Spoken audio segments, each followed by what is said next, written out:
वंदे मातरम हर भारतीय का संकल्प बन गया। इसलिए वंदे मातरम की स्तुति में लिखा गया था, मातृभूमि स्वतंत्रता की वेदिका पर मदोमय, मातृभूमि स्वतंत्रता की वेदिका पर मोदमय, स्वार्थ का बलिदान है यह शब्द है वंदे मातरम। है सजीवन मंत्र भी यह विश्व विजयी मंत्र भी, शक्ति का आह्वान है यह शब्द वंदे मातरम।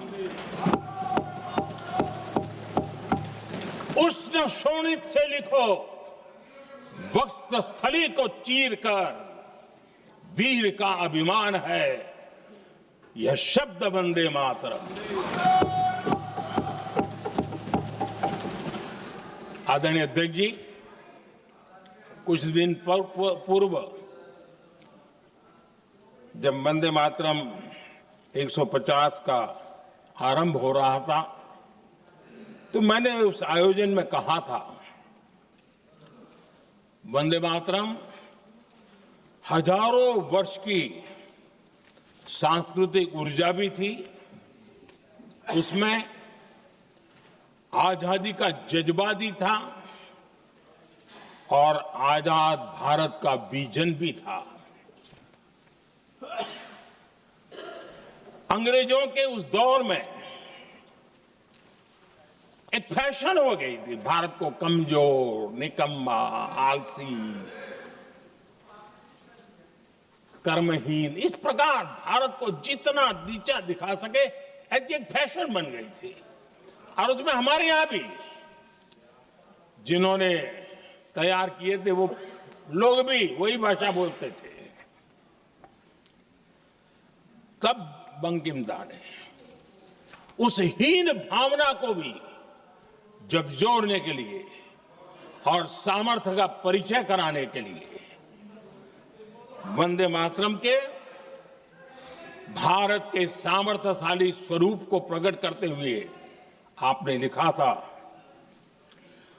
तम ही दुर्गा दश प्रहरण धारिणी, कमला कमल दल विहारिणी, वाणी विद्या दायिनी, नमामि त्वाम नमामि कमलाम, अमलाम अतुलाम, सुजलाम सुफलाम, मातरम वंदे मातरम। अर्थात भारत माता ज्ञान और समृद्धि की देवी भी है और दुश्मनों के सामने अस्त्र शस्त्र धारण करने वाली चंडी भी है। अध्यक्ष जी, ये शब्द, ये भाव, ये प्रेरणा गुलामी की हताशा में हम भारतीयों को हौसला देने वाले थे। इन वाक्यों ने तब करोड़ों देशवासियों को यह एहसास कराया कि लड़ाई किसी जमीन के टुकड़े के लिए नहीं है, ये लड़ाई सिर्फ सत्ता के सिंहासन को कब्जा करने के लिए नहीं है,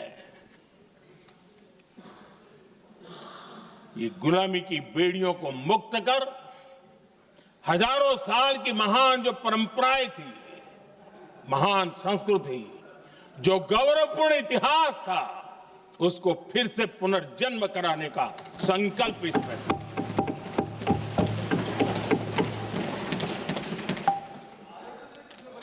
आदरणीय अध्यक्ष जी,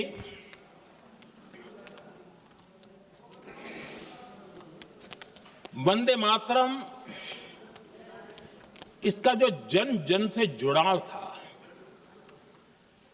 ये हमारे स्वतंत्र संग्राम की एक लंबी गाथा अभिव्यक्त होती है। आदरणीय अध्यक्ष जी, जब भी जैसे किसी नदी की चर्चा होती है, चाहे सिंधु हो, सरस्वती हो, कावेरी हो, गोदावरी हो, गंगा हो, यमुना हो, उस नदी के साथ एक सांस्कृतिक धारा प्रवाह, एक विकास यात्रा का धारा प्रवाह, एक जन जीवन की यात्रा का प्रवाह उसके साथ जुड़ जाता है। लेकिन क्या कभी किसी ने सोचा है कि आजादी जंग के हर पड़ाव, वो पूरी यात्रा वंदे मातरम की भावनाओं से गुजरता था, उसके तट पर पल्लवित होता था। ऐसा भाव काव्य शायद दुनिया में कहीं उपलब्ध नहीं होगा। आदरणीय अध्यक्ष जी,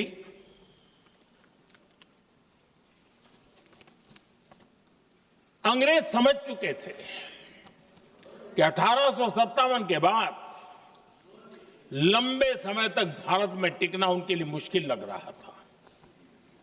और जिस प्रकार से वो अपने सपने लेकर के आए थे, तब उनको लगा कि जब तक भारत को बांटेंगे नहीं, जब तक भारत को टुकड़ों में नहीं बांटेंगे, भारत में ही लोगों को एक दूसरे से लड़ाएंगे नहीं, तब तक यहां राज करना मुश्किल है। और अंग्रेजों ने बांटो और राज करो इस रास्ते को चुना और उन्होंने बंगाल को इसकी प्रयोगशाला बनाया, क्योंकि अंग्रेज भी जानते थे वो एक वक्त था जब बंगाल का बौद्धिक सामर्थ्य देश को दिशा देता था, देश को ताकत देता था, देश को प्रेरणा देता था। और इसलिए अंग्रेज भी चाहते थे कि बंगाल का ये जो सामर्थ्य है वो पूरे देश की शक्ति का एक प्रकार से केंद्र बिंदु है। और इसलिए अंग्रेजों ने सबसे पहले बंगाल के टुकड़े करने की दिशा में काम किया। और अंग्रेजों का मानना था कि एक बार बंगाल टूट गया तो ये देश भी टूट जाएगा और वो यावत चंद्र दिवाकरो राज करते रहेंगे, ये इनकी सोच थी। 1905 में अंग्रेजों ने बंगाल का विभाजन किया, लेकिन जब अंग्रेजों ने 1905 में ये पाप किया तो वंदे मातरम चट्टान की तरह खड़ा रहा। बंगाल की एकता के लिए वंदे मातरम गली गली का नाद बन गया था और वही नारा प्रेरणा देता था। अंग्रेजों ने बंगाल विभाजन के साथ ही भारत को कमजोर करने के बीच और अधिक बोने की दिशा पकड़ ली थी। लेकिन वंदे मातरम एक स्वर एक सूत्र के रूप में अंग्रेजों के लिए चुनौती बनता गया और देश के लिए चट्टान बनता गया। आदरणीय अध्यक्ष जी, बंगाल का विभाजन तो हुआ, लेकिन एक बहुत बड़ा स्वदेशी आंदोलन खड़ा हुआ और तब वंदे मातरम हर तरफ गूंज रहा था। अंग्रेज समझ गए थे कि बंगाल की धरती से निकला बंकिम दा का ये भाव सूत्र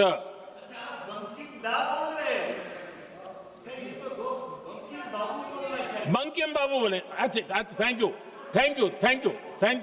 आपकी भावनाओं के लिए मैं आदर करता हूं। बंकिम बाबू ने थैंक यू दादा, थैंक यू। हाँ, आपको तो दादा कह सकता हूं ना, वरना उसमें भी आपको इतराज हो जाएगा। बंकिम बाबू ने ये जो भाव विश्व तैयार किया था, उनके भाव गीत के द्वारा उन्होंने अंग्रेजों को हिला दिया। और अंग्रेजों ने देखिए कितनी कमजोरी होगी और इस गीत की ताकत कितनी होगी। अंग्रेजों ने उसको कानूनी रूप से प्रतिबंध लगाने के लिए मजबूर होना पड़ा था। गाने पर सजा, छापने पर सजा, इतना ही नहीं, वंदे मातरम शब्द बोलने पर भी सजा। इतने कठोर कानून लागू कर दिए गए थे। हमारे देश की आजादी के आंदोलन में सैकड़ों महिलाओं ने नेतृत्व किया, लक्षावधि महिलाओं ने योगदान दिया। एक घटना का मैं जिक्र करना चाहता हूं। 22 साल में वंदे मातरम गाने पर सर्वाधिक जुल्म हुए थे। वो 22 साल आज भारत का हिस्सा नहीं रहा है। और उस समय 22 साल की हमारी माताएं, बहनें, बच्चे मैदान में उतरी थी वंदे मातरम के स्वाभिमान के लिए। इस प्रतिबंध के विरोध में लड़ाई के मैदान में उतरी थी। और तब 22 साल की एक वीरांगना श्रीमती सरोजिनी बोस, जिन्होंने उस जमाने में वहां की भावना को देखिए, और उन्होंने कहा था